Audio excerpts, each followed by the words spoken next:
Ang dami ko na namang mga nahugasan ko na yan.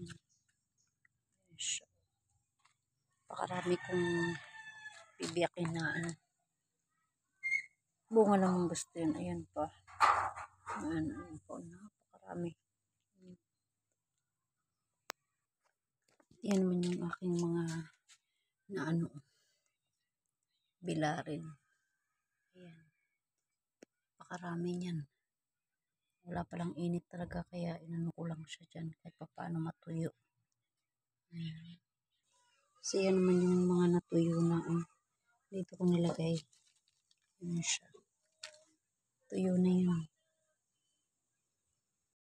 Kumalik ka na naman. Opo. Ayan, yung anak ko naman, yan, habang nanginghinain, nagpo-food trip siya. Ayan. Nanonood. Yan, yan siya. Yan yung kanyang study table. Yan.